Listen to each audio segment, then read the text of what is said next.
Student, मैं केशव गुप्ता स्वागत करता हूं आप लोग को इस न्यू वीडियो में। तो बच्चों, आज जो है क्लास 12 के लिए केमिस्ट्री हम शुरू कर चुके हैं चैप्टर 1 से, जिसका नाम है ठोस अवस्था। ठीक, और बहुत इंपॉर्टेंट चैप्टर है जो इस चैप्टर से हर एक साल जो है एग्जाम में पूछता हुआ है। ठीक है, तो अगर आप लोग चाहते हैं कि शिक्षा संकल्प 2.0 चैनल के माध्यम से आप लोग क्लास 12 का केमिस्ट्री सब्जेक्ट का तैयारी करना चाहते हैं तो आप लोग जुड़ सकते हैं। इसमें क्या होगा बच्चों, चैप्टर बाय चैप्टर टॉपिक जो है इंपॉर्टेंट लेकर आएंगे, जो बेसिक से लेकर एडवांस तक रहेगा। ठीक है, तो अगर आप लोग चाहते हैं तो आप लोग चैनल पर जुड़ सकते हैं। तो बिना देरी किए वीडियो को शुरू करते हैं, देखिए और सीखिए। तो बच्चों, चैप्टर का नाम है बच्चों ठोस अवस्था। ठीक है, चैप्टर का क्या नाम है बच्चों,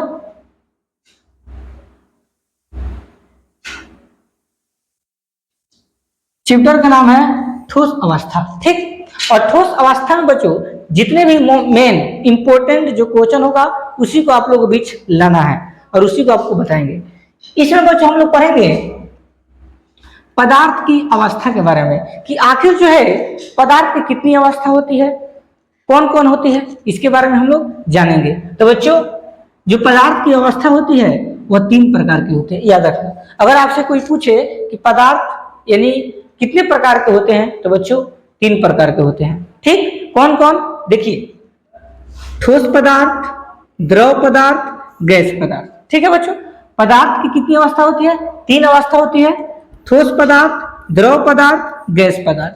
ठीक, अब क्या करेंगे बच्चों, ठोस पदार्थ के बारे में, द्रव पदार्थ के बारे में और गैस पदार्थ के बारे में। इसमें आप लोगों को प्रैक्टिकल के साथ आप लोगों को बताया जाएगा, बिल्कुल आसान भाषा में। देखिए,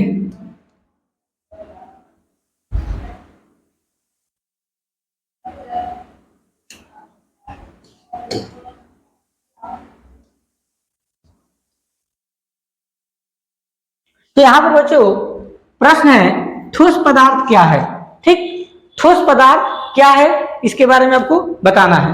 तो बच्चों, ठोस पदार्थ का परिभाषा कह रहा है कि ठोस पदार्थ वह है जिसकी आकृति और आयतन दोनों निश्चित होता है।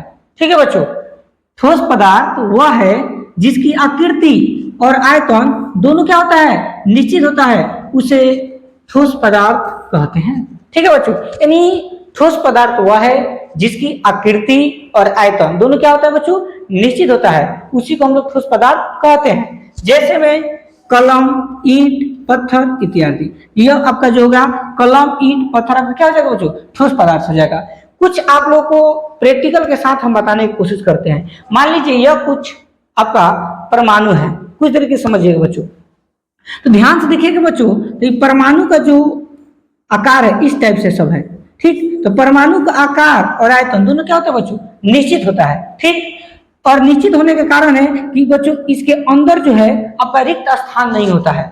ठीक, इसमें कोई अंतर आणविक आकर्षण बल पूरा मौजूद होता है, जिसके कारण इसमें कोई रिक्त स्थान नहीं होता है, एक दूसरे से चिपके होते हैं। ठीक, इसलिए इसको हम लोग ठोस पदार्थ कहते हैं। एक और एग्जाम्पल के तौर पर आप लोग हम बता सकते हैं, जैसे मान लीजिए यह आपका मार्कर है। क्या है बच्चों, मार्कर। तो हम ठोस पदार्थ में क्या बताएं कि ठोस पदार्थ वह है जिसकी आकृति और आयतन दोनों निश्चित होता है। तो देखो बच्चों, इसकी आकृति, यहाँ पर मान लीजिए ठेपिन जो है काला है, तो क्या इसको रात भर अगर हम छोड़ देंगे तो काला के बाद लाल हो सकता है, नहीं हो सकता है बच्चों। तो इसकी आकृति में कोई चेंजिंग नहीं होगा। आयतन का मतलब होता है कि अगर मान लीजिए 50 ग्राम का होगा तो 50 ग्राम होगा और 100 ग्राम नहीं हो सकता है। तो यही आपको बच्चों ठोस पदार्थ है, यानी ठोस पदार्थ के जो आकृति होता है और आयतन होता है दोनों क्या होता है, निश्चित होता है। ठीक, उम्मीद है कि आप लोगों को समझ में आता होगा। अब हम लोग पढ़ेंगे इसका दूसरा प्रकार जो आपका द्रव पदार्थ है बच्चों। ठीक, देखते हैं और सीखते हैं द्रव पदार्थ के बारे में। देखिए, नेक्स्ट क्वेश्चन कह रहा है द्रव पदार्थ क्या है।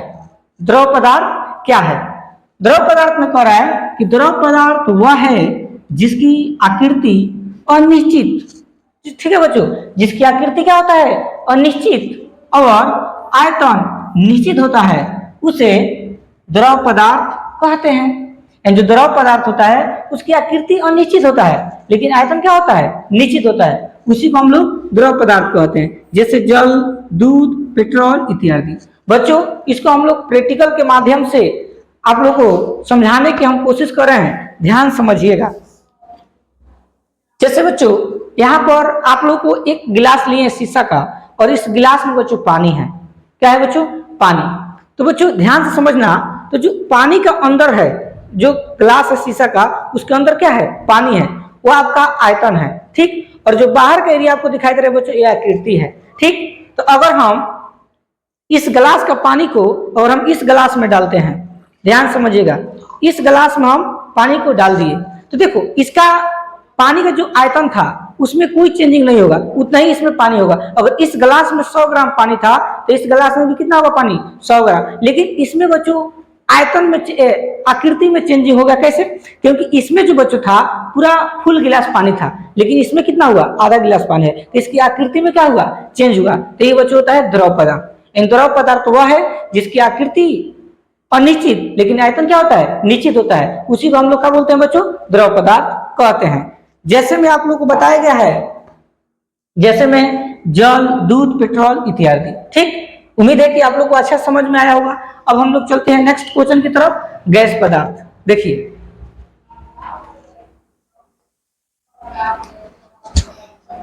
नेक्स्ट क्वेश्चन है गैस पदार्थ क्या है, ठीक है बच्चों। तो गैस पदार्थ वह है जिसकी आकृति और आयतन दोनों अनिश्चित होता है, उसे गैस पदार्थ कहते हैं, ठीक है बच्चों। यानी गैस पदार्थ वह होता है जिसकी आकृति और आयतन दोनों अनिश्चित होता है, इसका कोई हाथ पैर नहीं होता है बच्चों। अगर इसको ध्यान से समझा जाए, मान लीजिए यह कोई आपका बीकर है, तो इसमें जो है अगर कोई वस्तु को रखते हैं तो यहाँ पर मान लीजिए कोई परमाणु है, ठीक। तो इसके जो रिक्त स्थान होता है वो बहुत दूर दूर पर होता है बच्चों, बहुत फैला फैला होता है, इसी को हम लोग बोलते हैं बच्चों गैस पदार्थ, ठीक। लेकिन इसी को अगर आप लोग ले लीजिएगा ठोस पदार्थ में, यह आपको बच्चों हो जाएगा गैस, याद रखना क्या हो जाएगा? गैस। ठोस पदार्थ को ले लीजिएगा, जैसे मान लीजिए परमाणु है, तो परमाणु अणु जो होगा पूरा एक दूसरे से चिपका होगा, सटा होगा, इसमें कोई रिक्त स्थान बच्चों नहीं होगा, तो इसको हम लोग बोलेंगे ठोस। क्या बोलेंगे बच्चों? ठोस, ठीक। द्रव में क्या होता है बच्चों? थोड़ा थोड़ा जो है गैप रहता है बच्चों, थोड़ा थोड़ा रिक्त स्थान होता है, ठीक। तो जिसमें थोड़ा थोड़ा रिक्त स्थान रहता है तो उसको हम लोग बोलते हैं द्रव, ठीक। ऐसे भी आप लोग एग्जाम्पल के तौर पर समझ सकते हैं। तो बच्चों इस वीडियो में आप लोग को इतना ही चीज सीखना है। ठोस पदार्थ के कितने प्रकार होते हैं? 3 प्रकार, ठोस, द्रव, गैस, तीनों के बारे में बता दिए। नेक्स्ट वीडियो लेकर आएंगे बच्चों, उसमें आप लोग बताया जाएगा कि ठोस पदार्थ के गुण क्या है, ठीक, उसको बताएंगे। अगर आप लोग चैनल पर नए होंगे और चैनल को सब्सक्राइब नहीं किए होंगे तो जरूर चैनल को सब्सक्राइब कीजिए और इस चैनल से आप लोग जुड़ सकते हैं। मिलते हैं नेक्स्ट वीडियो में, तब तक के लिए धन्यवाद।